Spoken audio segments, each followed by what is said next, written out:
கதை கேட்க தயாராயிட்டீங்களா? இன்றைக்கான வேதவசனத்தையும் கதையும் பார்ப்போமா? நமக்கு நன்மை செய்கிறவங்களுக்கு விரோதமா நம்ம துரோகம் பண்ணக்கூடாது. நன்மை செய்கிறவங்க மட்டும் இல்லை, யாருக்கு விரோதமாகவும் நம்ம எதுவும் செய்யக்கூடாது. வேதம் என்ன சொல்லுகிறது என்று பார்க்கலாம். லேவியர் ஆகமம் 25:17. உங்களில் ஒருவன் பிறனுக்கு அநியாயம் செய்யக்கூடாது. உன் தேவனுக்கு பயப்பட வேண்டும். நான் உங்கள் தேவனாகிய கர்த்தர். பாத்தீங்களா வேதம் என்ன சொல்லுதுன்னு? நம்ம யாருக்குமே துரோகம் பண்ணக்கூடாதான். ஒரு அழகான அரண்மனையை கட்டின ஒரு கலைஞர் அந்த அரண்மனையை ரசிச்சுக்கிட்டு இருந்தாரு. அப்ப ராஜா அங்க வந்து அந்த அரண்மனையை பார்க்க போறாருன்ற செய்தி அவருக்கு வந்தது. ராஜா வந்த உடனே, இந்த அரண்மனை ரொம்ப அழகா இருக்கு, அதுவும் முக்கியமா வாசல்ல நீங்க வச்சிருக்க 2 யானைகளும் தத்ரூபமா இருக்குன்னு புகழ்ந்துட்டு போனாரு. இன்னும் 2 நாள்ல ராஜா அந்த அரண்மனைக்குள்ள வந்து குடி புகுறதா இருந்தது.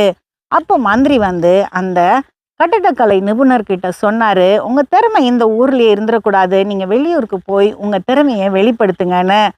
2 நாள் கழிச்சு அந்த கிரக பிரவேசத்தோட இந்த கட்டடக்கலை நிபுணர் வரும்போது தளபதியார் வாசல்லையே நின்று அவரை வரவேற்றாரு.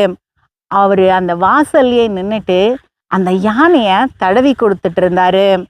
மறுபடியும் தளபதி உள்ள கூப்பிடும் போது அவர் தளபதி கிட்ட சொன்னாரு, நான் என்னுடைய சில பொருட்களை பக்கத்துல ஒரு கட்டடத்துல வச்சுட்டு வந்துட்டேன், அதை நான் போய் எடுத்துட்டு வரேன் அப்படின்னு. அப்போ தளபதி சொன்னாரு, நீங்க ஏன் போறீங்க, வேற யாரையாவது அனுப்பலாமே, நான் போகவா அப்படின்னு கேட்டாரு. அப்போ அந்த அரண்மனையை கட்டினவர் சொன்னாரு, வேற யாரும் போகக்கூடாது, நான் என்னுடைய உதவியாளனையே அனுப்புறேன், அவனை போய் எடுத்துட்டு வரட்டும் அப்படின்னு. உள்ள போன உடனே ராஜாவை பார்த்து வணங்கிட்டு உள்ள போய் முக்கியமான பொருட்களை எடுத்துட்டு வர்றதுக்கு அவரை அனுப்புனாங்க. அவர் கூடவே அந்த தளபதியும் போனாரு. உள்ள போய் பொருட்களை எடுக்கிறதுக்கு அந்த நிபுணர் குனியும் போது தளபதி ஒரு பெரிய வாள் எடுத்து அந்த கட்டடக்கலை நிபுணரோட தலையை தனியா வெட்டிட்டாரு. அந்த அறைய அப்படியே சாத்தி வச்சுட்டு மற்ற நிகழ்வுகள்லாம் நடந்தது. 2 நாள் கழிச்சு அந்த கட்டடம் முழுவதுமா நொறுங்கி விழுந்துருச்சு. உள்ள ராஜா, அவருடைய குடும்பத்தினர், தளபதி எல்லாமே இருந்து இறந்து போயிட்டாங்க. இது நடந்து முடிஞ்ச உடனே மந்திரி அந்த நிபுணருடைய உதவியாளரை போய் பார்த்தாரு. அப்போ அவர் சொன்னாரு, எனக்கு முன்னமே தெரியும் இவரை கொலை பண்ண போறாங்கன்னு, அதனாலதான் அவரை இந்த ஊரை விட்டு போக சொன்னேன்னு. அதுக்கு இந்த உதவியாளர் சொன்னாரு, அதை ஏற்கனவே புரிஞ்சுக்கிட்டதுனாலதான் என்னுடைய குரு நான் இறந்துடக்கூடாதுன்னு என்ன அந்த இடத்துல இருந்து அனுப்பிட்டாருன்னு. அதுக்கப்புறம் மந்திரி கேட்டாரு, சரி அப்ப எப்படி 2 நாள்ல அந்த அரண்மனை இடிஞ்சு விழுந்ததுன்னு. அப்ப அந்த உதவியாளர் சொன்னாரு, எல்லா கட்டடத்துக்குமே ஒரு முடிச்சு அப்படின்றத நாங்க செய்து வைப்போம்.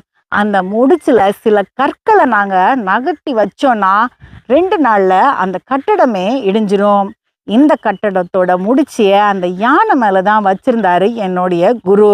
அவர் வெளியே நின்று அந்த யானையை தடவி கொடுக்கும் போதுதான் அந்த கட்டடம் 2 நாள்ல இடிஞ்சு விழுற மாதிரி மாற்றங்களை பண்ணாரு. அவர் திரும்பி வெளியே வந்திருந்தாருன்னா அந்த கல்லை திரும்பியும் மாற்றம் பண்ணி அந்த அரண்மனை எப்பயும் நிக்கிற மாதிரி பண்ணியிருப்பாரு. ஆனா அவர் வெளியே வராததுனால அந்த இடமே ஒரு சமாதி ஆயிடுச்சு. சிலர் நமக்கு நன்மை செய்யும் போது அவங்களுக்கு விரோதமா ஏதாவது செஞ்சா நமக்கும் அழிவு வரும். அடுத்த கதையில் சந்திப்போம்.